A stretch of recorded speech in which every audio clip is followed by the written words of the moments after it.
leader and you've cast vision and you've clarified your core values and you've set clear objectives and goals for your team and you've set clear metrics for what success might look like. These are all really, really valuable things for us as leaders to provide for our teams to maximize and optimize our success. And yet, as you go down the road, you start feeling like your team is disengaged.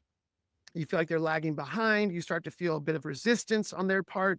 They're starting to question you. Now you're starting to feel the weight of maybe they don't trust me. Maybe they're not into my vision. And before you know it, as a leader, it's so easy to start feeling like people just aren't with you or keeping up with you. And it's so important for us as leaders to understand that very often we interpret the experience of our teams and yet fail to consider how we're impacting our teams that may be leading to the experience that we're having. So true. And how many times have we heard leaders say things like, I feel like I'm doing everything right, and yet my team feels checked out, or they're questioning me, or I don't feel like they really care about what we're trying to accomplish here. So help us, Eric. What is happening underneath that when we start to feel that from our teams? What might be behind that? Before I jump into what's beneath it, like into the systemic dynamics of what we often see leaders struggling with, it's also really important to just name the temptations. As a leader, it's tempting to either think, I'm a terrible leader, I'm not communicating clearly enough, which may be a possibility. You might be a terrible leader. You might not be communicating clearly, but for those of us who have done our best to communicate clearly, but when our teams are lagging behind, seem disinterested or disengaged, the temptation is either to think, I'm a terrible leader, I don't know how to do this. And so, or we get really, really upset with our team. And then we start to try and, do command and control style leadership to get them moving in the direction we want them to.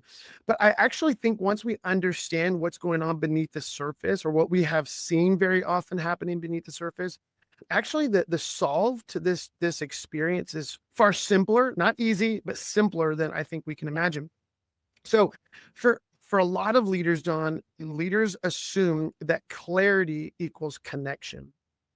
We have to remember that business is a team sport, that people are the engine of that business. And how people operate individually and collectively together is what's either going to give us the kind of power and endurance that we need, or is going to create a sap in our power, which is what we've been talking about. But in reality, people don't just hear what we say, so we can communicate clear vision, values, metrics, goals, and objectives, but they respond more often to how we make them feel. And if we're not aware of how we're communicating, our tone, our decisions, how we are engaging our people and how that's landing on them, then oftentimes what happens is there's a disconnect that starts to grow. And then we start as leaders to feel misunderstood, not valued, not respected, and ultimately not followed. Our intent is good, right? Sometimes our engagement is less than. And so when we feel misunderstood, we start creating a narrative in our mind. They don't respect me. They're against me. They don't care. They're not as passionate as I am. All they are here to do is collect a paycheck. I mean, the number of times that we've heard leaders, ventilate these kinds of suspicions about their team is obviously more often than we care to think about. But that's why we're doing a podcast episode of this. And then what happens is that narrative that we create about our teams in our minds starts to shape how we view our team and how we engage them. So it becomes a self-fulfilling prophecy, right? We view our teams in a particular way, so we start handling them in a particular way, which then only drives the disconnect even deeper. And they're now going to start operating out of their experience of feeling disconnected, until it eventually bubbles up. And then we have the experiences of consistent turnover, or we rely on command and control styles of leadership, which in the short run might get some things done, but in the long run is absolutely a culture killer in many contexts that we've operated in. And so just, here's a couple of thoughts. Number one, as leaders, we have to remember that part of our great privilege and responsibility is that we create the culture of our environments. Mm-hmm. And we do that more than by what we say, but by how we operate. Yeah. Yeah. Right? Our prevailing attitudes and behaviors and how we engage with our team is what creates the culture, whatever our consistent engagement is. No matter how much we've clarified the vision, values, and all that other stuff. And so here's what I would say. If we as leaders want to feel understood, if we want to feel valued, if we want to feel that respect, that sense of I'm in this with you from your team, then we have to first create an environment where our team feels those same things from us. Yeah. And I just want our listener to just pause for a moment and let that sink in. As leaders, we cannot ask anything of our team with integrity that we are not first prepared to do for them. So if we want respect and honor, we want ownership, we want a sense of I'm in this with you, commitment, passion. If we want them to give that to us as a leader, we first have to give that to them as a leader. Yeah. Very, very, very powerful, right? And so, from the framework of our toolkit, we've talked about the EQ matrix in previous episodes, and obviously people can go back and listen. We have a whole episode just on the EQ matrix. When we're talking about emotional intelligence, part of emotional intelligence is, understanding ourselves more clearly, and we'll get to that. But really, it's about learning how to create an environment where people feel seen, heard, and valued. We talk about that through the lens of others' awareness. How aware are we? Are we practicing conscientious, intentional awareness, right? Of the people around us, the environment, how people are experiencing the environment. Because very often as leaders, we're so caught up in what we're trying to accomplish that we're not paying a lot of attention into the culture and the environment that we want to drive that accomplishment. And so, when we're talking about others' awareness, we're talking about the practice of empathy and listening and belief, which we can break down later if we want. But it's empathy, which is simply just understanding and appreciating life from our team members' perspective, right? And not imposing our view on them. Listening, the practice of curiosity and caring about where other people are coming from and their views and opinions and perspectives, even when we don't agree with them. And belief, which is, hey, these people might be struggling today, but I want to invest in them because I believe they can become a better version of themselves tomorrow. All of which are the antidote to the problem we started with. That's right. Right. This is the antidote that we're offering to our listeners to say, if we learn to practice empathy, listening, and belief in any context, in your marriage, with your kids, with your coworkers, with your boss, with your team members that you're leading, with your customers and clients, and it has this amazing effect of creating an environment where people feel seen, heard, and valued, which is a fundamental need for all human beings to feel safe and trusting. And that's actually what begins to create the space for people to feel ownership. I feel now I'm a participant in what we're fighting for rather than somebody who's just serving somebody else's vision, right? Because nobody wants to be the minion, one of the 1,000 minions, with the visionary leader. We all want to feel there's some ownership. So would love, Dawn, as I'm sharing that, to hear kind of your thoughts, reflections. Whew. Yeah. I mean, that's hitting deep. And I think it reminds me again of why the main struggle with leadership and in any context, it is that we are so tempted to find fault or when we're experiencing any sort of disruption. Just human nature is to look at why that is somebody else's fault.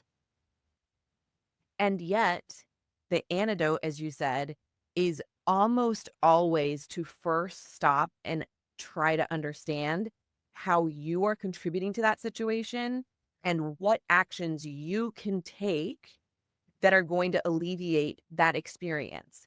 This plays out daily in our families, in our workplaces, and we are so much better at at least observing and experiencing the behaviors and the reactions of others, and we often are incredibly anemic at doing that for ourselves.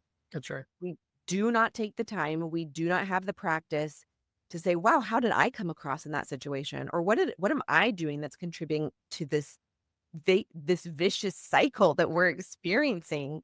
That's right.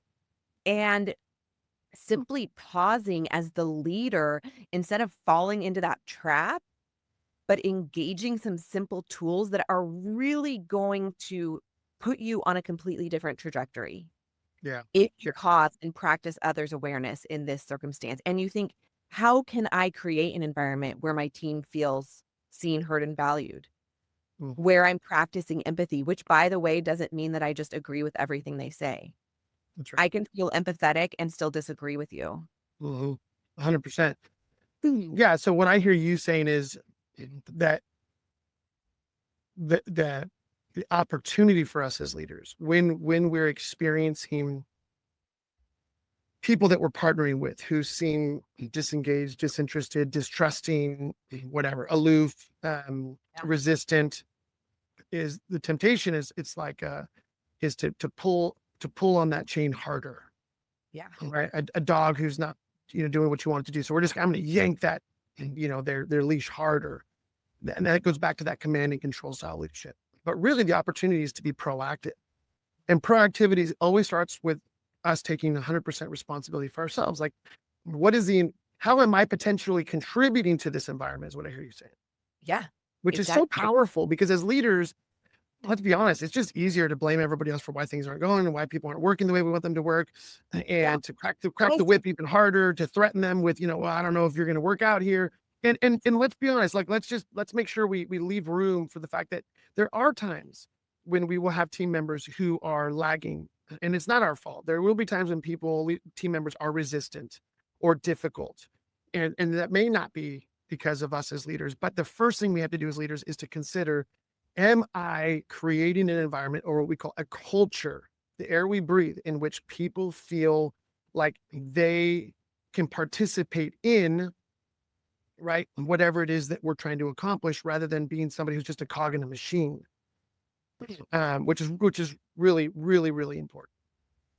So let's turn the corner to some practical stuff here, because we can all understand that this isn't just a leadership reality, it's a people reality. It's a reality of being a person that we tend to look outside of ourselves first before looking inward for the causes of certain problems. But if a leader is feeling misunderstood, what can they do to actually take some steps to change that without just continually shouting at their people to just trust me?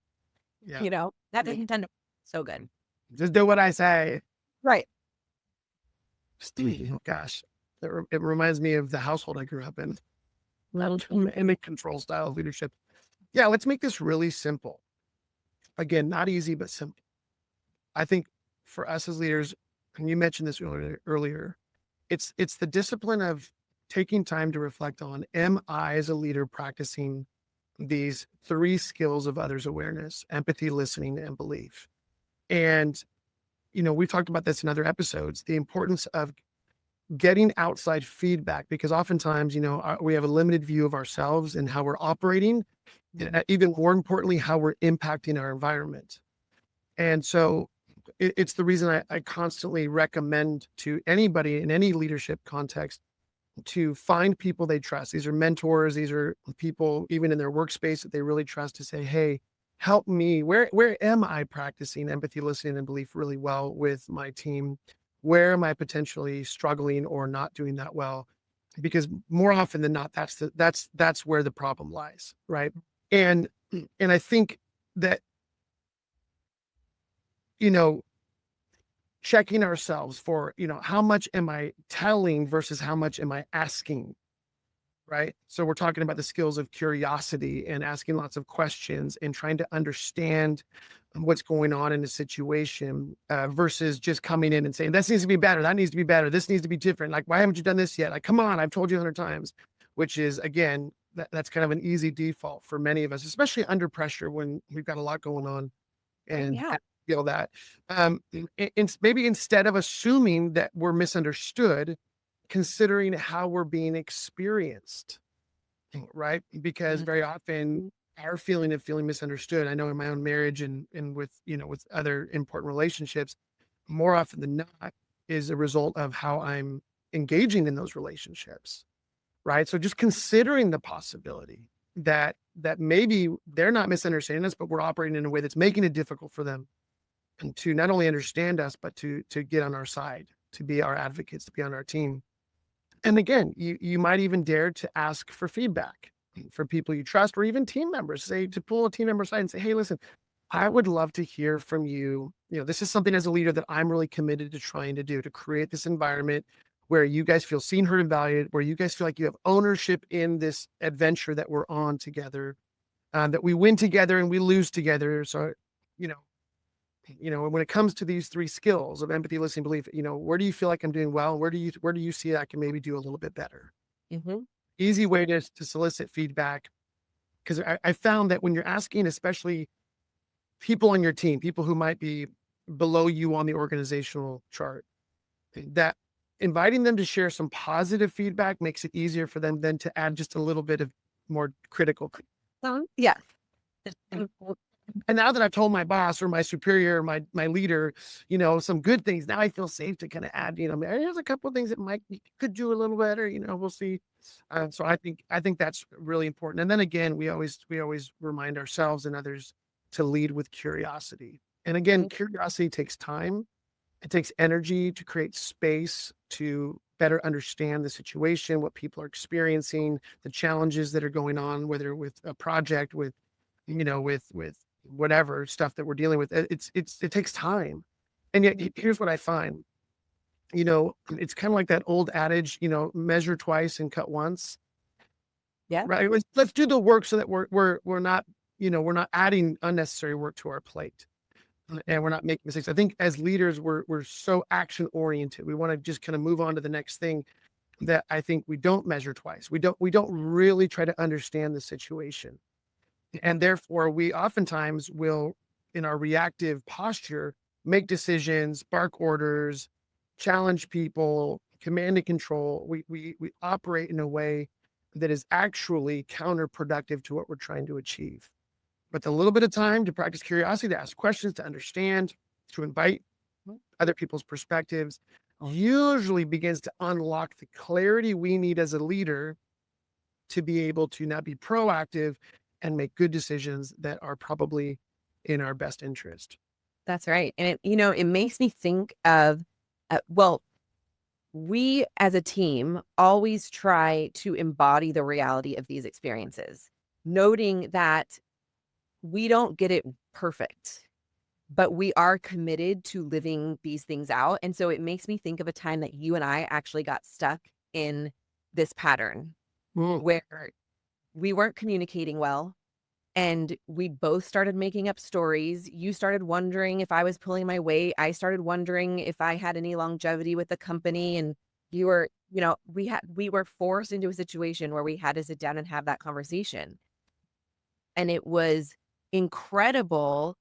One, the stories that we had each been able to make left to our own devices because like we the weren't, narratives that we had created about each other and ourselves. Yeah, yeah, that were yes, unhelpful. Yeah.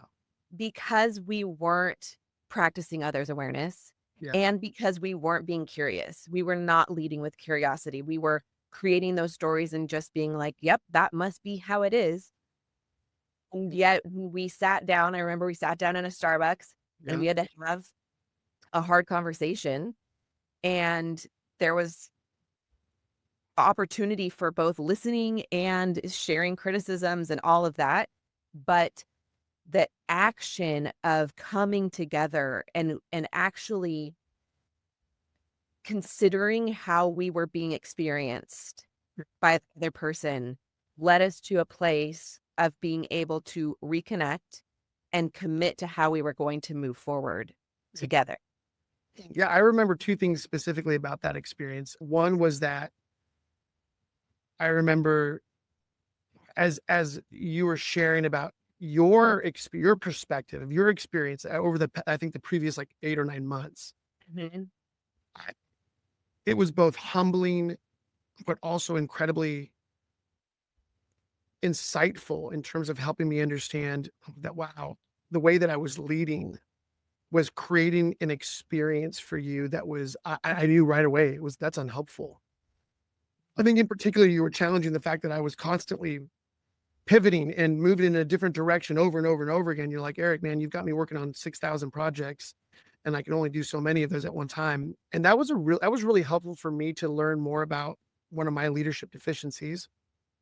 But also, as you shared, it actually increased my sense of compassion and understanding and appreciation for what you were fighting through.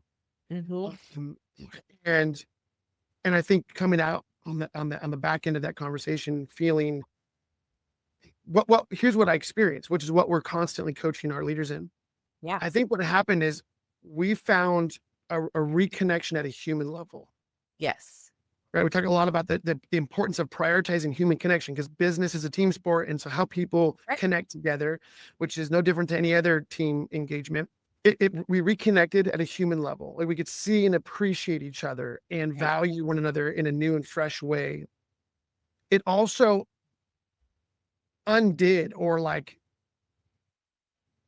what's the right word? It undid the distorted views, at least Yeah. for me, that I had Um, developed subconsciously because of how I was just projecting onto you what my experience was. Yeah. And so it crushed those, which is happening. How many times that's happened in my marriage where I finally have that conversation with my wife that I've been not wanting to have and avoiding, and then all the frustration compounds, and now I've got this whole narrative of her in my brain that every time I see her, I treat her through that narrative. And then we have the conversation, and I'm like, "Goodness, I'm so sorry that I viewed you this way and I projected this onto you, and I was so in it." And then now I see her through fresh eyes, and I'm like, "I love you. You're the most amazing wife and person ever." But we don't realize how quickly we develop these, what I would call these negative biased narratives, Mhm. now cause us to just push somebody into a corner. So no matter what they do, it's just going to reinforce our negative view of them. I remember that happening. That was really powerful. I remember in a fresh way, I remember walking out of that Starbucks feeling like, Dawn's the best person ever. She's amazing. I can't believe she stayed with me. But all because we just worked hard to say, how do we Yeah. hear and value one another? And it also led to some really powerful changes in how we work together, and me knowing how to say, okay, I don't want to change direction anymore. Like, you hold the steering wheel and keep us going in the right direction. I trust you. And that's when Aura came in. But just so many benefits that came out of one conversation that's truly probably saved our working relationship. Yeah. Absolutely. And we share that because as a team, we are always fighting for these things and we always value authenticity. And so we want for our listeners to see that we are actually working these things out in real time all the time. Question, is it humbling as ever? It'd be so much easier to just be the answer people. Like, we've got these principles and tools and they're amazing and you can do it too. And this journey of how we've chosen to operate as a business and as a culture is to say, hey, we want to make sure that we're leading and coaching out of the overflow of our own experiences and journey, which is really powerful. I also always tell my clients, listen, you cannot be more messed up than me. If this stuff works for me, then it will work for you. Hey, oh my God, that's right. And it's a reminder. It's a reminder of something that we, like you just said, we share all the time. Leadership is not about being perfect. You don't need to be perfect to Yeah. be understood. The key component is being present. It's opening that space for honesty, and it's being willing to learn how your behaviors are landing for others. That is the space where trust grows. Yeah. So let me just capitalize on that, and I want to hit this home because I think this episode's really, really important, because we're experiencing these challenges in any relational partnership that we're engaged with, right? Yeah. At some level. We want buy-in. We want people to have ownership of within their part of the partnership. And that is driven by our willingness to prioritize human connection, which quite frankly for generations has not been promoted or encouraged within the workplace. I want to give a little shout out to our younger generations of people who are coming to the workplace and saying, this sucks. I don't Yeah. want to be clogging your machine. A paycheck isn't enough value for me to want to spend the, 3/4 of my life in this workspace. And yeah, and I just think that there is a revolution happening within all workspaces where the younger generation is pushing the older generations to say, hey, relationship matters, human connection matters, how you make me feel. Now, again, I know that's double-sided, right? Both parties are responsible in that. Yep. However, our willingness as leaders, and I can say this from experience, the leaders we've had the privilege of working with over now many years who've really embraced this understanding that the stories we hear is that not only is this transforming their workplace relationships, people want to be a part of it, they feel ownership, they're advocates now, they're on the bus, they're excited, they're passionate, they're giving more of their time and energy. Not only is it transforming workplace communities, it's also, we hear stories of how it's transforming people's personal lives, their marriages, their significant others, their relationship with their kids, with their extended family. It's really powerful. It is. And it's because when everything is said and done, the only thing that we actually have control over is how we choose to show up.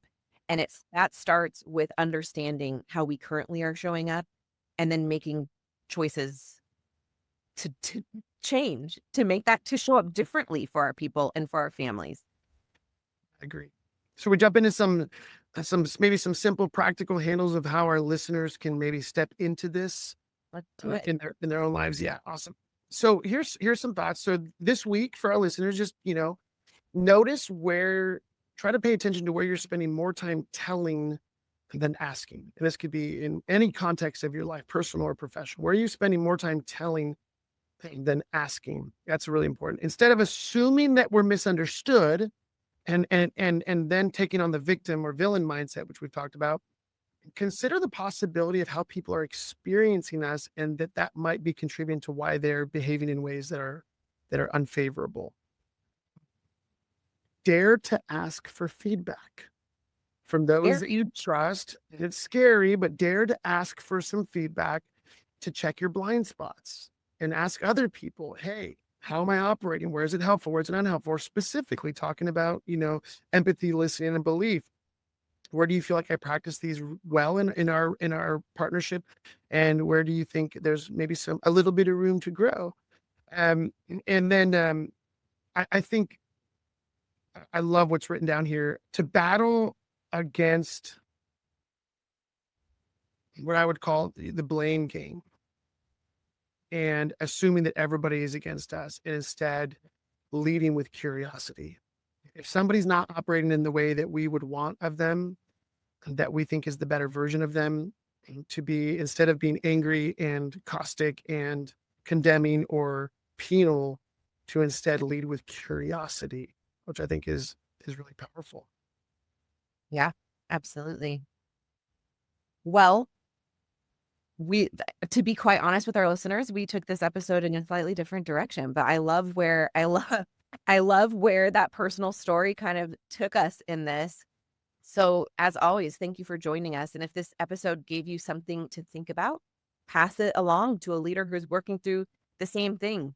And next episode, we will be talking about what happens when you're trying to lead without personal clarity and why that never works. So we will see you next time.